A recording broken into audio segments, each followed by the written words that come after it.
Today I'm reacting to your Elimination Chamber Perth hot takes. I do this video after every single WWE Premium Live event, so if you want to have your voice heard next time that we do one of these videos, make sure that you're following me on X. The link will be in the description of this video. If you're looking for my Elimination Chamber Perth review, I've already uploaded that, so you can actually already find it on my channel. It's 28 minutes long of me just talking about what I liked and didn't like about the show. But yeah, the road to WrestleMania is officially in the final stretch, and Elimination Chamber set up so many feuds for WrestleMania, and I just can't wait to talk about all this. But hey, as always, don't forget to subscribe to the channel, ring the bell for notifications. If you're a wrestling fan, I know you're gonna fall in love with this YouTube channel because we upload daily wrestling content, and it's wrestling Super Bowl season. This is as good as it gets for a wrestling fan because it's the road to WrestleMania. So make sure you subscribe because we're trying to get to 200,000 before WrestleMania night one. All right, let's get to them. Tiffany Stratton was very easily the best performer in the women's chamber, whether it was the moves that she hit, her selling, or just her aura. She killed it. We need Tiff competing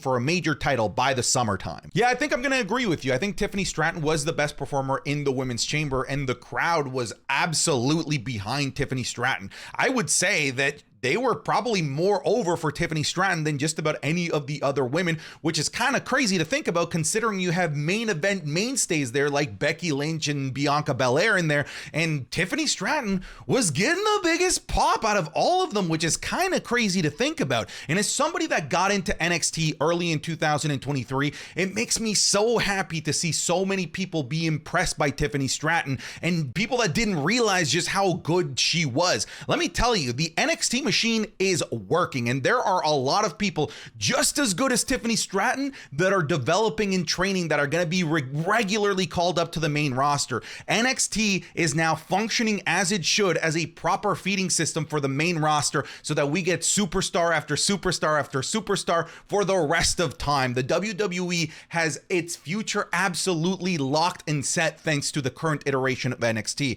I'm going to go one bit further regarding Tiffany Stratton because you mentioned that she should be competing for a major title by the summertime.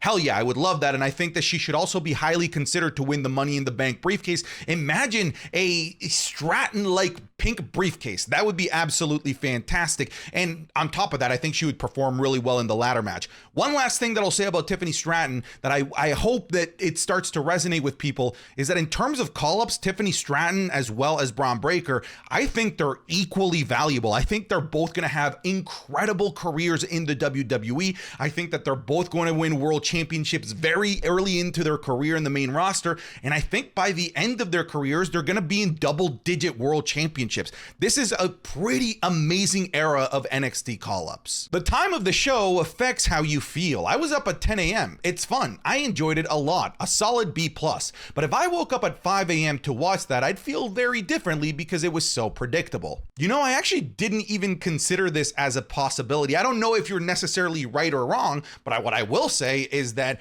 waking up at 4 a.m. like I did to watch the show probably made me, I don't know, less patient, a bit more irritable than if I was watching it at the regular time that I'm used to. I think 10 a.m. is also like a pretty awesome time to watch a WWE PLE on a Saturday. It'd be like, I don't know, going back in time and watching some Saturday morning cartoons. But it's very possible that you might be onto something here, especially with the show being predictable, because I got up to basically watch the things that I was expecting to unfold. And that's not necessarily a bad thing, but it is interesting to think about a viewer's mood depending on the time of day that they're watching this. So, and now that explains why you Europeans are so damn cranky all the time. It's a joke. Relax, okay? When a PLE is predictable, that isn't a bad thing. However, Elimination Chamber was predictable in a way that just wasn't fun. We knew who was winning and it felt like a chore to get there. I am a big believer that predictability is not necessarily a bad thing. I've said this a gazillion times in videos, so I know that the regular viewers are like, ah, here he goes with his analogies again. It's okay for 2 + 2 to equal 4. We don't have to go into this era of WCW Vince Russo booking just to be unpredictable for the sake of being unpredictable. Swerves for the sake of swerves don't always land, and it's okay to just get to the destination that we're all planning for. I do get what you're saying, but I disagree. I don't think that it was a chore.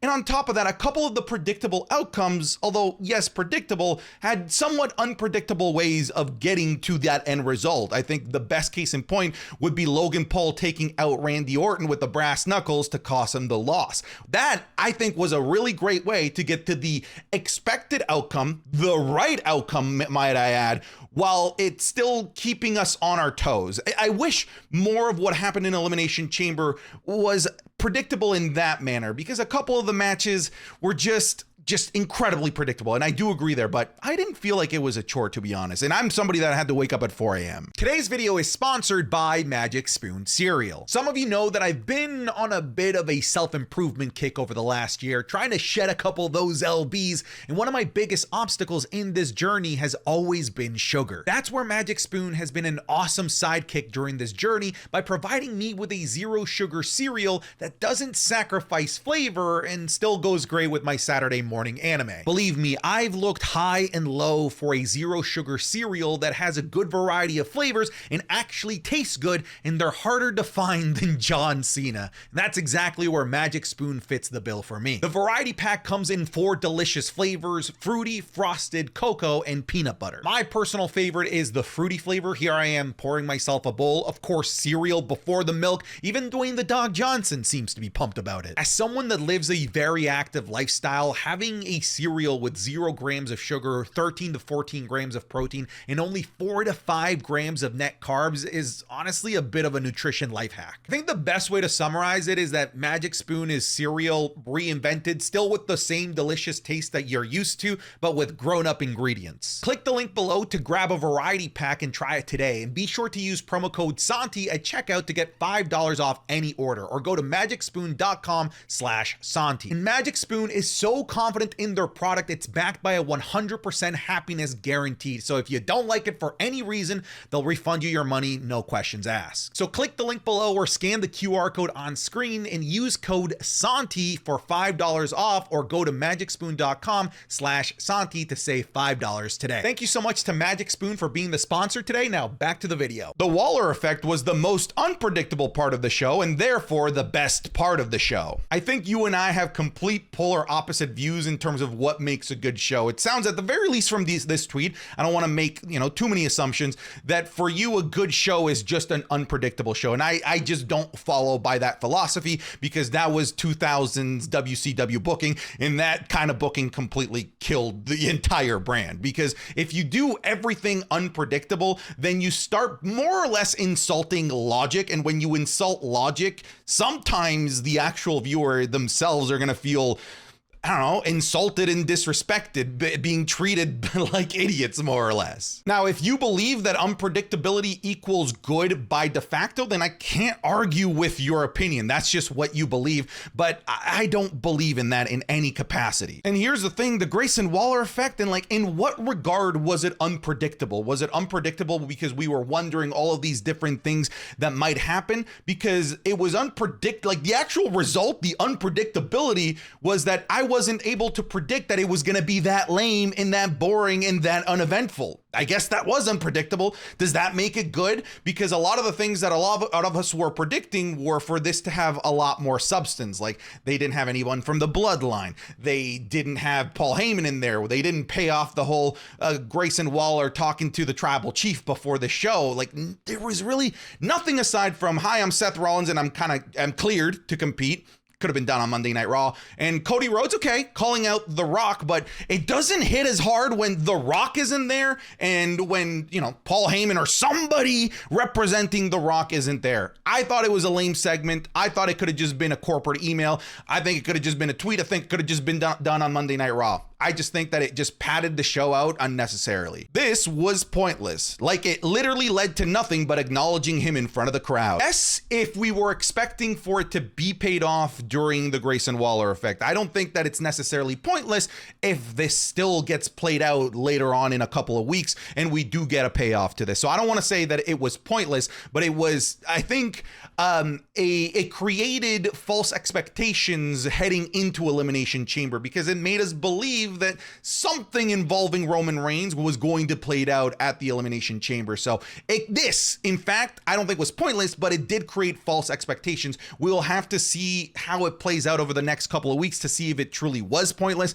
However, it would be kind of a hilarious heel move if the only thing that Roman told Grayson was, hey, I need you to get the crowd in Perth to acknowledge me, which he did. But right now, I'm pretty sour on this. Even though the feud with Logan will feed families, I still think Randy going after the 15th would have been better than Drew versus Rollins. I think in a different timeline where Drew McIntyre hadn't amazingly reinvented himself into this current iteration of himself, I think that, yeah, let's tell the story of Randy Orton going for his 15th. But Drew McIntyre has just done such an amazing job of changing his character and reinventing himself in such a way where I'm entirely okay with a fourth version of Drew McIntyre versus Seth Rollins. And even though it's the fourth time in the past 4 months, I'm okay with it because Drew McIntyre feels new and feels fresh in terms of character at the very least. So to me, to me that result made sense and I'm happy with it. Whether it was predictable or not, we can debate, we can decide whether or not that's a good thing or a bad thing, but I'm happy Drew won because of the current iteration of Drew. Still, I am glad that they're doing they're going to be doing Logan Paul versus Randy Orton because, like you said, it is going to feed families. I think it's going to be an absolutely amazing feud. However, I do think that this puts Randy Orton, like maybe 2 degrees of separation from then moving on from Logan Paul to the world title, especially if Drew McIntyre is the world champion, because Drew McIntyre took advantage of Randy Orton. So we could still get a story for the 15th title chase from Randy Orton at some point in 2024. So I think it could be a situation where we just get the best of both worlds. I preferred last year's men's chamber match than this one. The youth and the energy of that one was electric. I can't argue with this. The youth and the athleticism from last year's men's chamber match was unparalleled. The likes of Montez Ford in there. You had Johnny Gargano, Seth Rollins, all guys that are mega athletic that can do just crazy awesome things with the chamber. This year's iteration, I think, sacrificed that youth and energy that you're talking about in exchange for star power. And on top of that, they didn't really utilize the youth and the energy of Logan Paul. In fact, I feel like they kind of wasted that in return for playing to his character in a fantastic way, which I think we'll talk about here in just a second. It was a lot of more grounded work within the actual chamber. So in terms of electrifying maneuvers, death-defying maneuvers, we weren't going to get that, which, again, when you have most of these guys being late 30s and in their 40s, then it kind of makes sense why they didn't have any of the crazy stuff that they did last year. CM Punk should have been on commentary for Elimination Chamber. I don't know if he should have been on commentary, but I think he should have been on the show in some capacity. Commentary would have been like the best option, but I would have loved to have CM Punk there in some way, shape, or form, considering he was originally advertised to be on the show. I don't know if maybe he had things to do with like surgery, rehab with his triceps. So I'm sure they made the right call. I'm just saying it would have been cool to have CM Punk there. As someone who was in the crowd, I gotta say the Australian crowd is top 3 crowds and they need to head down there more. Yes, and I'm going to just kind of throw a caveat. I think they should do what they did with London and not necessarily do this giant arena. I think they should have done a smaller venue of 20, 25,000 that was enclosed so that we could really hear you guys. Cause I could tell in terms of like how the body language of the crowd, you guys were rowdy, but the acoustics of the arena, the fact that it's like partially open makes it difficult for us at home to really determine that you guys were loud as hell and rowdy. But when you hear the segment with you guys booing the ever-living Christ out of Dominic Mysterio, how loud you guys were for Tiffany Stratton, I know the crowd was loud, but there's a lot of people online that are saying the crowd was dead. I disagree. I don't think that the Perth crowd was dead. I just think that when you do that big of a venue, it's difficult for the acoustics to really transfer to the people watching at home. Meanwhile, when you do it in smaller arenas, you get wild acoustics. Look at Puerto Rico and look at what they did with London. Logan was misused in the chamber. Never even got a chance to show his athleticism. So yeah, we were talking about this a little bit earlier. It's a shame he didn't get to use his athleticism considering he was like the only guy in that chamber that had the youth and the athleticism to truly use all of the chamber to its advantage. It seems like the WWE chose to, instead of highlighting Logan Paul's athleticism, they highlighted him as a fantastic, phenomenal heel and character worker by just being this super obnoxious dude in the chamber, vlogging in there, drawing things with a marker, drawing things with his hair. Like, he was so good playing his character in the chamber that it was just cathartic watching him getting absolutely beat up for the entire match. I think that they used Logan's character in a way that I really liked, honestly. I like seeing him getting his ass kicked. I liked how they had him not turn on Randy, but attack Randy in a way to once again highlight that evil, narcissistic, oh, if it's not going to be me, then it's not going to be you either type of mentality. I think they used Logan Paul in a great way, just not in the way that a lot of us were expecting when it comes to a match like Elimination Chamber. I still think Logan Paul walked out of this looking like $1 million though. Randy is too good at selling that back injury. I'm worried every time he steps in the ring. He truly is just a master of this game. He had so many people thinking that he had truly, genuinely injured himself. Now, I was talking about how I don't think that he's actually injured, that he's playing this up, and I had people getting mad at me saying that, Santi, you know, you're being unsympathetic. Randy is actually hurt. This is one of the goats. And I'm like, dude, no, he's playing us. And of course, we were being played, considering the whole back issue and the way he was selling his back came into a play in the actual finish of the match. So this is how good Randy is. He had a chunk of wrestling fans genuinely concerned for his safety, and I think it's absolutely brilliant. I adore when wrestlers do this because it does play to our emotions. The only time I don't like it is when they play up like head injuries. Like, well, I was at AEW's Forbidden Door in 2023 and Daniel Bryan started convulsing and selling that he was having a seizure. That I don't like, but Randy Orton selling his back, making a match finish revolving around the selling of his back, I thought was absolutely brilliant. And I think we're going to see it more. The Waller effect wasn't bad at all, and people just had way too high of expectations, like wanting The Rock or Roman to show up. The only critique is that we didn't figure out what Roman told Waller, but I assume we will find out in the coming weeks. I'd also like to find out why Cody Rhodes gave up his spot to The Rock in the first place, but something tells me that that's going to be a plot hole that they're just never going to address. And I think you're right. I think expectations were too high, but when you're flying out two guys for 30 hours across the globe to Australia, and the two names being Seth Rollins and Cody Rhodes, two of the biggest names in the business, and two guys that are involved in right now the biggest storyline in all of professional wrestling that we've seen in years, you, I think, are in the right to expect something than just what we got, because what we got just wasn't really much of substance. Was it bad? No, it wasn't. Underwhelming is probably the best way to explain it. And I think we're right in being underwhelmed. I don't think we're right. Anyone is right in saying that it was bad. I think it's underwhelming. And to have an underwhelming segment on a show that was already so hard to get on because there were only 4 matches, kind of makes me a bit more soured on the whole experience. The Undisputed Tag Team Championship match was match of the night. Everything about it was amazing. The only complaint I had about this match was that there was no reason for the match to exist from a storyline perspective, aside from, hey, we're just the #1 contenders. If that's the story they wanted to tell, that's great. That's cool. However, it also made the end result predictable because we weren't going to have Judgment Day lose on a non-feud, more or less. Just lose on a more or less random pairing of matches, because the New Catch Republic and the Judgment Day, they don't really have any sort of narratives connecting the two aside from, like I said, that #1 contendership match. However, the match itself was absolutely fucking incredible. These guys were wrestling like they owed everyone in attendance rent. To me, I think it's in contention so far, obviously we're early on, to be the best match on the main roster so far in 2024.